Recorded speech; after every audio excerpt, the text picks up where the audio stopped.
Salut les filles, Shavua Tov.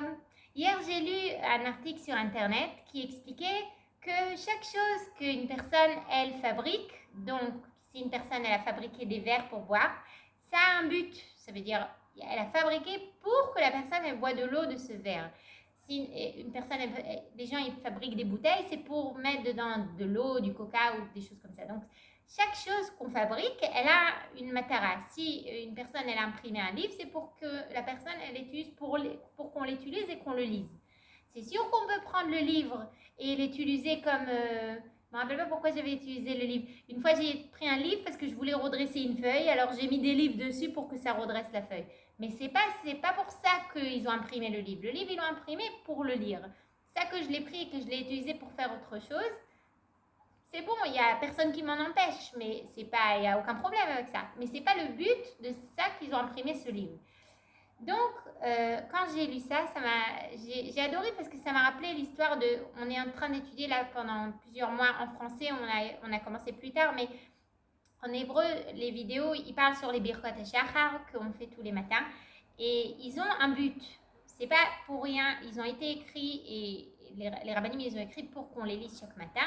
Et le but des Birkot HaShachar, comme le but de la prière, des mitzvot, de la Torah, il y a un but qui est Ikari, le plus important, c'est qu'on soit toujours en contact avec Akadosh Baruch Hu, qu'on ait un kesher avec lui, comme un mari et une femme, que quand quelqu'un il est important pour nous, on l'appelle pas que quand on s'ennuie, quand on a des problèmes, quand pitom on se rappelle de lui, non.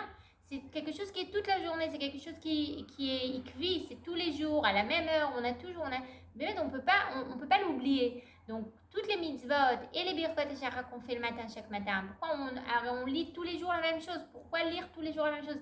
Pour montrer à Hachem qu'on veut ici un kesher, on veut un lien avec lui qui est tous les jours, ça lui montre qu'on sait qu'il est important pour nous. C'est-à-dire, il était important pour moi, Hachem. Donc, chaque jour, je consacre ce temps-là, que je veux parler avec toi, que je veux te dire des choses, te remercier et te demander. Maintenant, c'est sûr qu'on utilise la prière pour d'autres choses, comme je vous ai dit tout à l'heure pour le verre. C'est vrai, on achète des verres pour boire, mais on peut mettre dedans des roses et ça deviendra un vase. Même si ce n'est pas le but du verre. Le verre, il est fait pour boire dedans de l'eau. Mais les Birkot et Shachar aussi, ils sont faits pour qu'on ait un kesher avec Hachem, un lien avec Hachem. Mais on peut les utiliser pour demander des choses. Est-ce que c'est ça le but? Non. Les Birkot et Shachar, les tfilotes et tout, c'est pour avoir un lien avec Hachem. Est-ce qu'on peut demander des choses? Bien sûr que oui, c'est même une mitzvah, c'est même une chova ou une obligation de demander des choses. Parce que si une personne il lui manque quelque chose et elle ne le demande pas, alors c'est comme une petite orgueil qu'elle dit à Hachem, écoute, j'ai pas besoin de te demander, je me débrouille tout seul. Donc c'est pas exactement correct de se comporter comme ça. Donc c'est une chova de la Torah que quand il nous manque quelque chose, il faut le demander. Et ça aussi, ce qu'on demande, c'est aussi pour le même but. C'est quoi le but? Pour qu'on reçoive la chose, Bezrat Hachem, si c'est pour notre bien, Hachem, il va nous donner la chose. Et alors, on sait que c'est Hachem qui nous l'a donné parce qu'on a demandé à Hachem, on n'a pas demandé à quelqu'un d'autre. On a prié, on a demandé à Hachem dans notre prière la chose. Hachem, il nous l'a donné, donc on sait que c'est Hachem qui nous a donné la chose.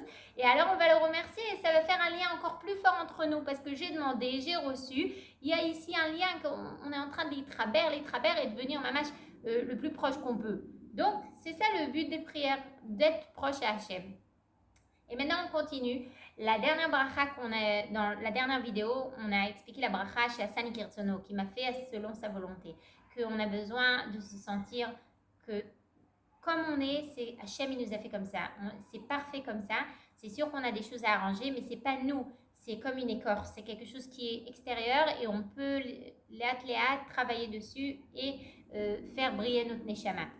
Et maintenant, la bracha qui vient après, c'est Amavir Chevle She'ena Me'ena Yutnuma Me'afapai. Je remercie Hachem que voilà, ce matin, le réveil il a sonné et j'ai dit aucune chance que je me réveille, que je me lève de ce lit. Même si je me suis réveillée, il n'y avait aucune chance que je bouge. J'ai dit, mais El Matzav, que ce corps-là, il va se lever du lit. El Matzav, pas possible. Et j'ai levé, j'ai fait les Tilat Yadayim, je suis partie et je me suis rincé le visage. Quand je me suis rincé le visage, j'ai rincé mes yeux, ça m'a réveillée et j'ai pu commencer ma journée. Cette capacité-là que l'eau elle a eu à me réveiller, c'est sur ça que je remercie Hachem, que chaque matin, quand je rince mon visage, ça me réveille. Donc, Bezrat Hachem, qu'on ait des bonnes nouvelles, des bonnes choses, et תודה רבה pour l'הקשבה.